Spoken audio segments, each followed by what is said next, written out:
Your intelligence is working against you.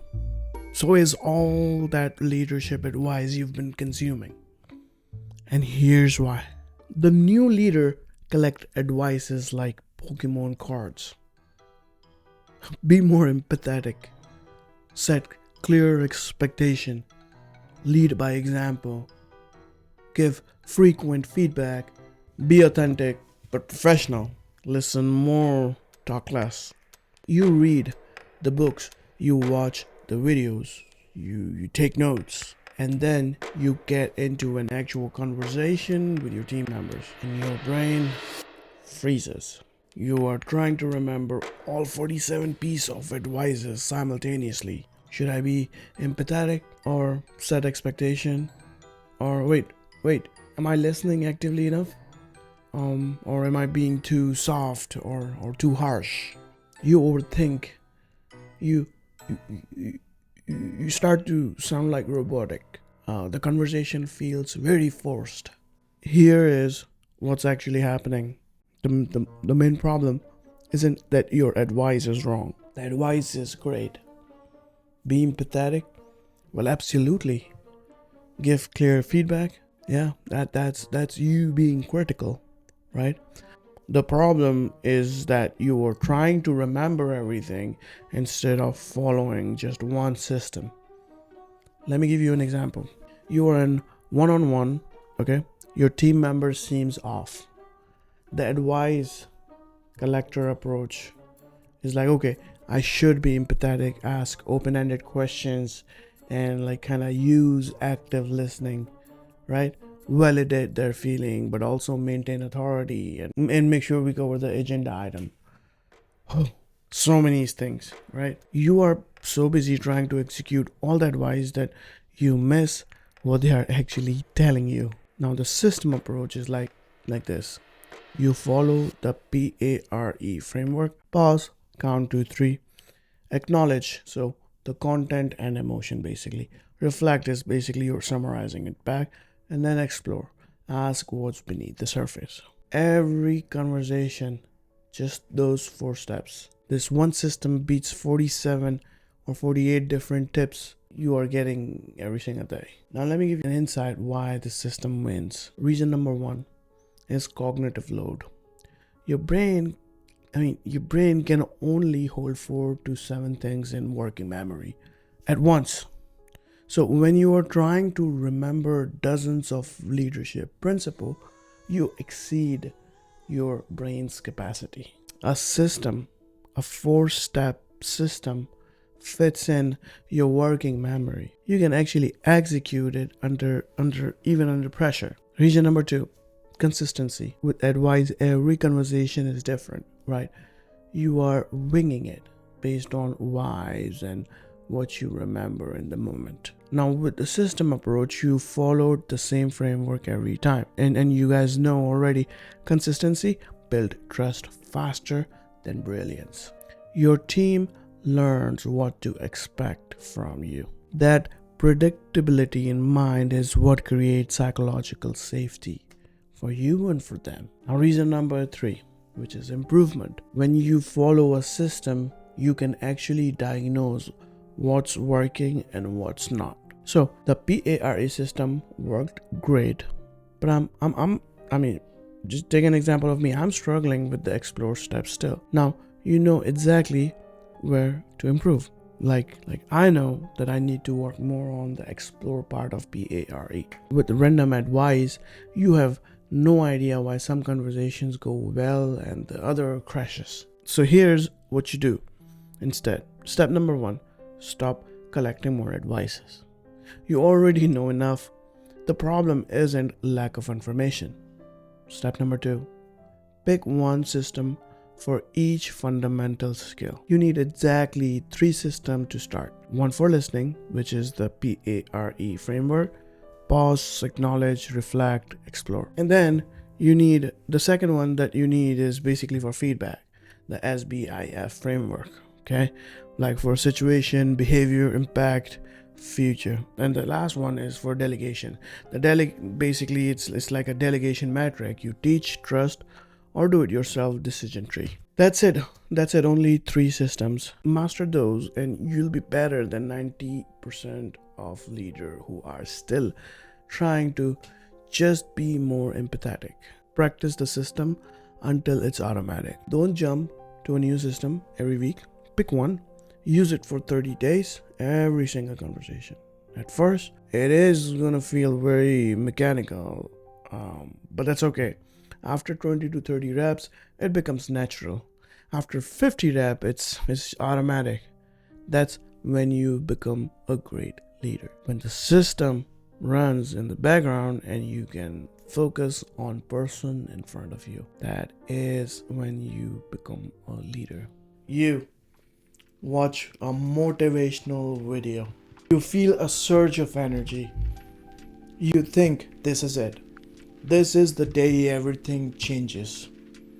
You crush it for the day, maybe 2, and then nothing. The feeling is gone, and you are back where you started, waiting for the next jolt of inspiration. Well, here's the truth. Motivation is basically a lie. It's a fleeting emotions, and building your life on it is like trying to build a house on a wave. Our culture is addicted to motivation. We see it as the prerequisites for any action. I'll do it when I feel like it. But feelings are unreliable. You have to understand, feelings are unreliable. They're influenced by how you sleep, what kind of a food you ate, and random comments someone else made on God knows which website, right? Relying on motivation means you have given control of your action over to your ever-changing emotional state. This is why you are inconsistent. It's why your progress stalls. The ancient Stoic knew this. They didn't care about feeling motivated. They cared about doing what needs to be done. The Stoic alternate to motivation is a system of discipline. But discipline isn't about brute force. It's about the process. The protocol is to reverse the equation. Action creates motivation, not the other way around. Okay, first, make a conscious decision that how you feel has zero bearings on whether you perform your scheduled action or not. You don't feel like brushing your teeth, you just do it because it's the part of your system of that day, right? Apply this logic to your most important task. You will be surprised. Second, for any task, define the non-negotiable. It should be purely mechanical first step. Not to write the proposal, but open the document titled proposal and write just one sentence. The goal is to make the entry point so easy that the emotions are irrelevant. It's just a mechanical action like you are like just turning a key. Third step, commit to the process, not the outcome. A writer's job isn't to feel inspired. It is to sit in the chair and type for an hour. Your job isn't to feel motivated to go to the gym. It's to get into your car and drive there. When you show up and execute the process, 2 things happen. You make progress regardless of your mood, and the motivation often just shows up once you are already in the motion. Stop waiting for the feeling. Build the system. Detach from emotion. Define the mechanical first step and commit to the process. Let action be the cause, not the effect. Please tell me, what is that one action you'll commit to this week, regardless of how you feel? You gave great feedback to your team member last week. It was very specific, it was constructive, and it was very thoughtful. And absolutely nothing changed. Here's what you missed. Most new leader thinks feedback fails because of what they say. Well, it's completely wrong. It fails because of when they say it. You give feedback 3 weeks after the behavior happened, Or you tried to correct someone in front of the whole team when they needed private conversation. Or you waited until the quarterly review to dump 6 months of accumulated issues. This is the one that kills the trust. You gave feedback while your team member was already stressed and overwhelmed. Your content was perfect. Your timing just destroyed it. Here's what the research shows. Delay feedback reduces behavior change by up to 70%. 70%. Just think about it.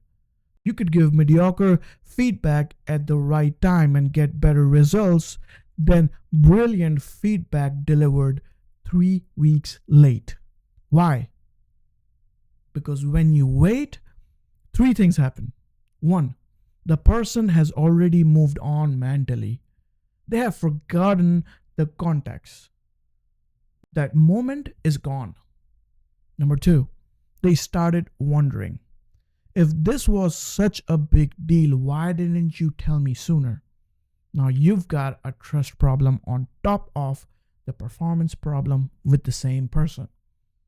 Number three, they have probably repeated the behavior 5 more times since the original incident. Now you are just trying to correct a pattern instead of a single moment. So, what's the solution? The solution is the 48-hour rule. And here's how it works. If you notice something worth addressing, you have exactly 48 hours to do one of two things. Option number one, you give the feedback. Basically, you schedule the conversation, have it, and just get it done. Option number two, consciously just let it go. And when I say let it go, I just actually release it. Not that I'll mention this in 3 months, or not I'll store this for the next review. No. You release it forever. Because after 48 hours, feedback became stale. The context has faded all the way. The person has moved on. And delivering it late makes it feels like you've been silently judging them for weeks. And that's the poison for trust. Let me tell you this, the 48-hour rule is just the foundation. You also need to know the feedback timing metrics. Question number one, immediate or delayed? So basically giving feedback immediately or wait. So you're going to have to give the feedback within an hour if it's a safety issue, if it's affecting other people right now. The person genuinely doesn't realize the impact, right? And then wait 4 to 24 hours if emotions are high. You need more information, but it's not urgent, so it can wait, right? Now, question number two is basically, is it going to be a public or a private? So here's the rule. You're going to have to praise in public and correct in private. So every single time, I don't care how transparent you think you are being, correcting someone in front of their peers destroy the trust faster. Yes, faster than almost anything else. If you violate this rule, you are created a relationship problem that takes months and sometimes years to repair. Then here is the question number three. It's going to be for frequency. Different people need different feedback frequencies, right? So if it's a new team member, daily or every few days, right? If it's an experienced performer and been there for years, so you can just do a weekly check-in. And if it's a senior autonomous contributor to your team, well, maybe monthly or as needed, right? Match the frequency to the person and the situation though, not to what convenient for you. Here's your challenge for this week. Well, step number one, what I want you to do is notice something worth addressing. Start the 48-hour countdown. You've got 2 days to either schedule that conversation or consciously release it from your mind. Step number two, before every feedback conversation, ask yourself these 3 questions. Is this the right time? Are we both calm and focused? Is this private? If it's correction, am I alone with them? Basically, that's what your inner brain, your conversation with your inner brain. And then last but not the least, is this timely? Am I within my 48 hours window? If the answer to any of those is no, then reschedule the conversation. Now, then there is the step three. You have to track it, right? Everything you have to track it. For 1 week, write down every time you give feedback. Note the time, note what happened, and I guarantee you'll start seeing pattern in what works and what doesn't. Your team doesn't need more feedback. They need timely feedback. Master the timing, and your words will actually create change. You have a great idea. You know what you need to do, but you're still sitting there 5, 10, 30 minutes later, just thinking about it. You run through every possible outcome, every potential failure, every little detail. You are not planning. You are paralyzed. The problem isn't the task. It's that your own intelligence is being used against you as a tool for inaction.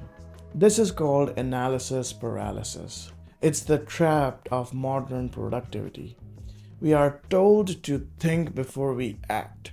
But for many of us, thinking actually becomes the act. This is called analysis paralysis. It's the trap of modern productivity. We are told to think before we act, right? But for many of us, thinking becomes the act. We get a small dopamine hit from planning, which tricks our brain into feeling like we have accomplished something, but the report is still unwritten. The difficult email is still unsent. The workout is still skipped. Now, this cycle of overthinking and inaction kill momentum and breeds self-doubt in you. You start to believe you are a procrastinator when the real issue is broken trigger for action. Okay, so how do we fix it? We need a system that bypasses the analytical part of our brain and forces a physical response.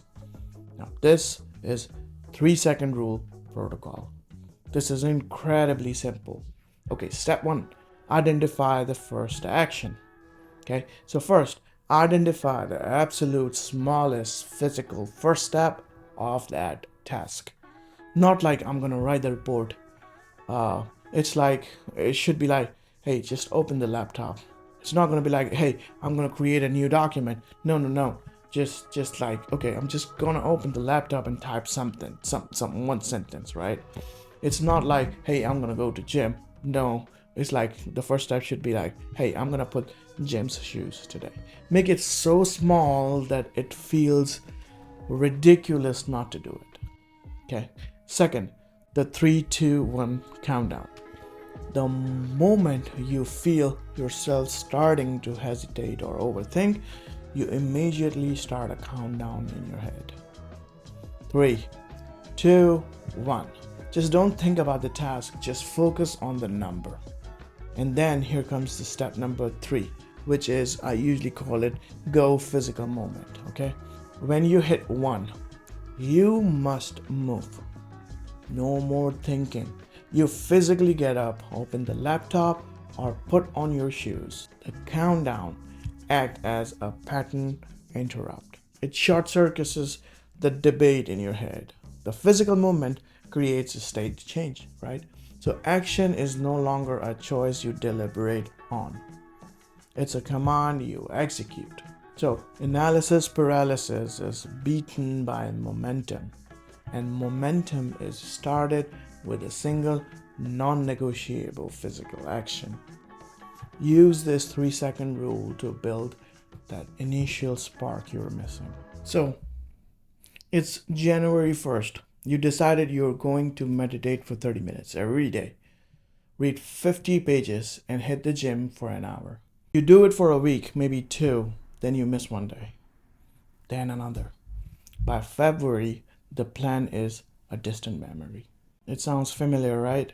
And it's gonna happen because in 2 months, it's gonna be a new year. Your good intentions are failing because you are making a single biggest mistake in habit formation. You're starting too big. You're relying on a burst of motivation, not a sustainable system. The problem is your ambition is working against you. When you set a goal that's a huge leap from current reality, like going from zero exercise to an hour a day, you require a massive amount of activation energy. And you require that energy every single time. On days when you are tired, stressed, or just not feeling it, the barrier is too high. You fail. And that failure becomes evidence that you can't stick with it, which kills your confidence and make it even harder for the next time when you try, or for the next year when you're going to try. We need to flip the script and make starting the habit so easy that it's impossible not to do. The protocol is about building momentum, not about hitting a massive goal on day one. It's called the minimum viable habit, and it has three parts. First, shrink your new habit down until it takes less than 2 minutes to complete the task. You want to read 50 pages? Well, let's that goal to read one page. You want to meditate for 30 minutes? Well, let's change that goal to sit and focus on my breath for 60 seconds. You have a goal that you want to go to gym for an hour? Well, let's change that to at least put my workout clothes every day. The goal here isn't the outcome. It's to master the art of showing up. You're not building the habit of reading. You're building the habit of being a reader. Number 2, anchor your new tiny habit to an existing solid habit. This is called habit stacking. Don't just say, I'll read one page. Say, after I pour my morning coffee, I will read one page. The coffee is the trigger. The neural pathway are already there, right?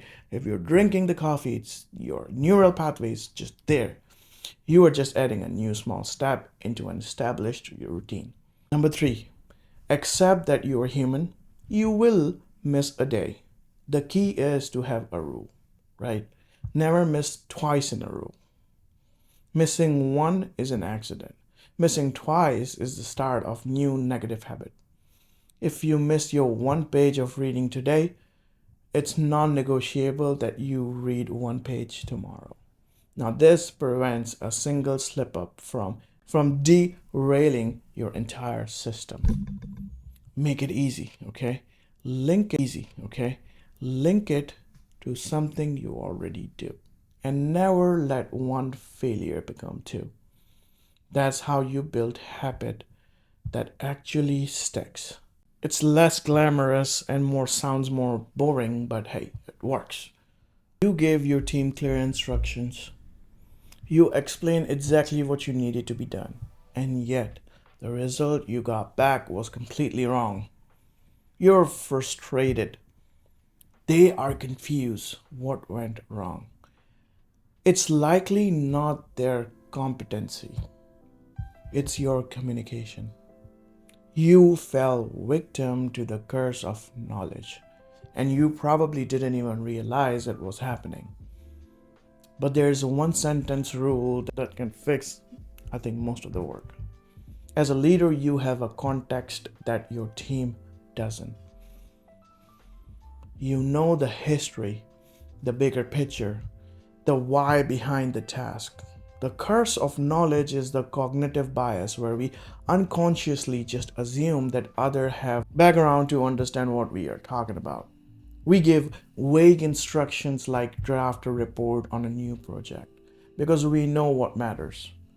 But your team is left guessing. How long should it be? What is the key metrics? Who is the audience?